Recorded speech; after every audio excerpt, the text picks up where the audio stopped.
Hello mga katomkot, welcome to Tito Mike's Kitchen. Hindi ka sarapan, pwede na. Talaga ba?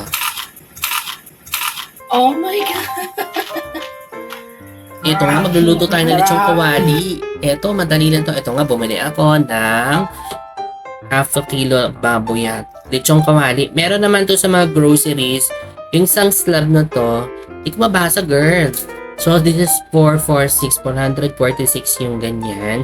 Dahil sa sobrang dami niya, hindi ko naman siya ubusin. So, hinati ko siya. Nagtira ko ng konti. Pwede siyang pansahog-sahog. Tapos, ito nga, tinanggal ko din yung ribs. Tapos, ito, madali na ingredients nito. Siyempre, yung baboy na pang lechong kawali. Tapos, bawang, asin, paminta. Tapos, papakulo lang natin siya ng 30 to 40 minutes. Tapos, ito nga, nakalimutan ko yung laurel. Lagay natin, ha? Okay.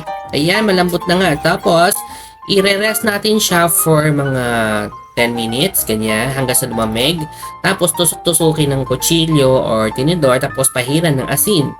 Tips para hindi tumalsik ng malala yung mantika, i-soak natin siya sa mantika ng bongga. As in, nakalubog talaga. O, ayan na. Fry natin for 10 to 15 minutes. Tapos, i-rest ulit na siya hanggang sa lumamig. And then, i-double fry natin siya for another 5 minutes. And now, ready na tayo para chop-chopin. But before that, ganito yung tunog ng balat niya, ha? Pakinggan niyo. O, diba? Looks so crispy. So, ito nga, tatagtarin na natin. Tagtarin na yan. Ching! O, diba? Tapos, laban na laban. Okay, ito yung mga sauces. Ginawa ko yung suka.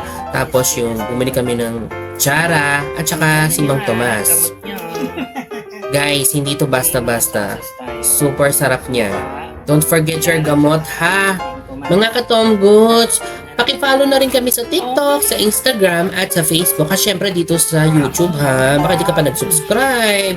Oh, until next time, bye-bye! Bye guys, bye!